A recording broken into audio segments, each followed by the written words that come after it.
82. Yeah, I think had the feeling when we left the bench is pretty clear from what we watched that we were a real good defensive team last night. Played hard. I think generated enough for sure. I think there's more we can do with that, but yeah, I would take that game replicated over and over. And you guys were able to get a lot of pressure, it seemed like, in the offensive end, too. Yeah. Did you like the way that built over the course of the game? I thought there was 50 minutes of that game that we were really strong. I thought it was a flat 10 minutes in the second period. I don't think either team really got a whole heck of a lot, but other than that, we were good.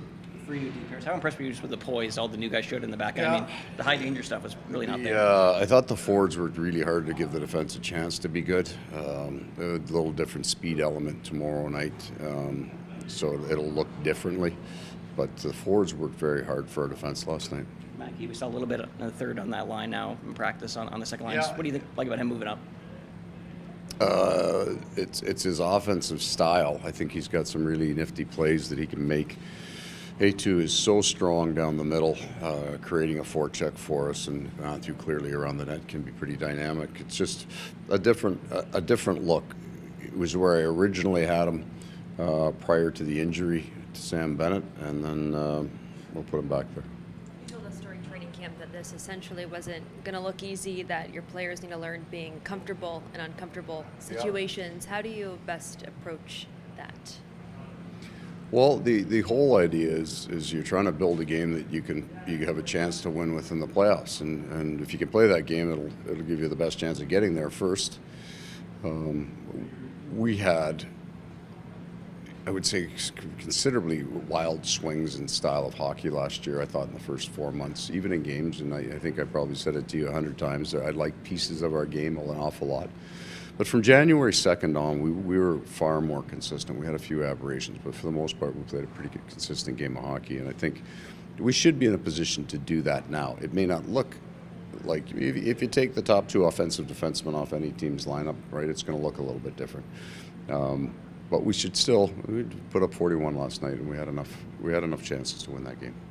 Paul, just big picture, how do you recapture the emotion, intensity, or can you in October hockey versus the wild ride that you guys went on? Well, that emotion's driven almost in some ways from the outside. You get into, we were 9 points out at one time, so it's an emotion that was driven by we were in desperation mode for 3 months, and then the playoff is just you're right. I don't think it can be recreated. So. But the style of game can be. It's nearly as physical. I think in the first Boston game there were 83 hits, and I think they were all real. Like it was incredibly physical. So that's not what regular season hockey. You can't play it for 82. There'd be nothing left of these guys. So, but the style of game.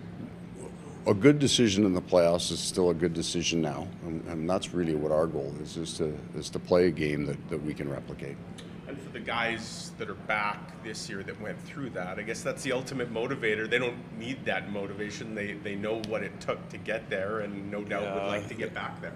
They felt it, right? It was an incredible run, but an incredible grind, and so they learned in that process. We had big turnover here, we've got a lot of new faces in our lineup, and some of it's injury based, but so getting the new guys on board to a style of game is made easier.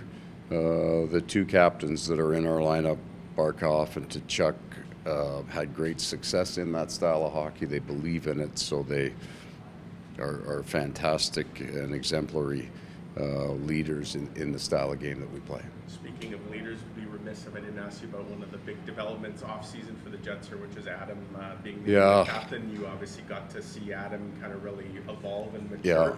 I take it you were probably pretty happy with that choice. It's almost not as much a choice as it was, I would say, obvious.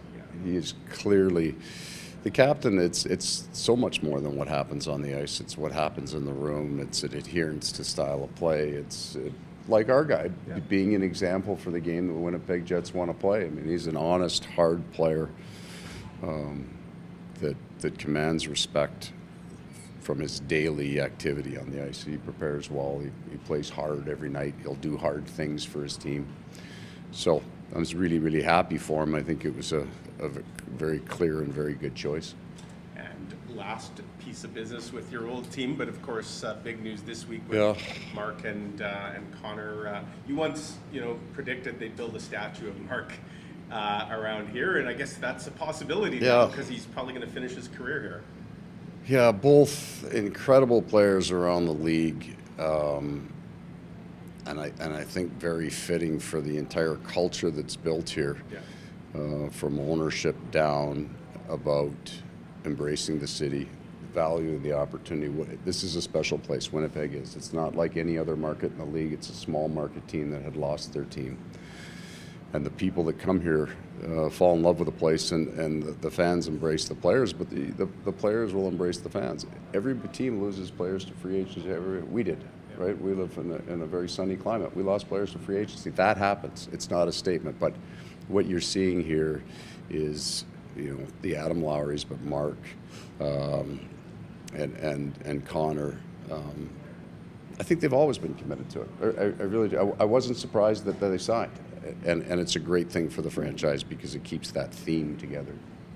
Well, from the aspect you just talked about, how unique this market is, so you having been through many a home opener and some of them very memorable during your time here, how special will it be for your team to be a part of that this early in the year? Nothing compares to the Stanley Cup playoffs or the finals, but this time of the year to get that motivation, to get that juice. It's the earlier question was about how do you recapture the emotion of playoff hockey. Well, you can't until you come into a building like this. So I think we're going to hit 2 or 3 home openers this year, and it's great. It gets the energy right. Always special in this building. Probably a lot of white in the building tonight or tomorrow night, and those are the games you want to play in. As many loud buildings on the road as you can. You get used to it, because that's exactly what it can be. A surprise. We ran through Boston, Toronto, Carolina, Vegas. They're all really loud buildings, and by the time you get halfway through, you get used to it. So you want your team to play in front of loud buildings. The experience was completely different. In Carolina, we did get hot right at the end, and we were actually a really good team for about 4 or 5 months. From January 2nd on, we were a good hockey team. So, and we're still young here. Sasha Barkov is just coming into his prime, right? So when you look at the center iceman, that's true of Sam Bennett. Lundell's going into his 3rd year in the league, whatever, he's 21, 22 years old. So this team is still learning and still coming into its prime. So we had almost an identical training camp to last year. It was very, very hard. And we can measure the load on these players now. And it was hard because they pushed harder than they did last year. So that was the first sign. This is a good bunch of men. They work really hard at their game. So it was a different environment for me. All I wanted to make sure is that training camp was in no way casual or even a little like it was. I didn't need to push them harder than last year, but it couldn't have been easier. So we went hard. They pushed themselves harder. So I like where we're at.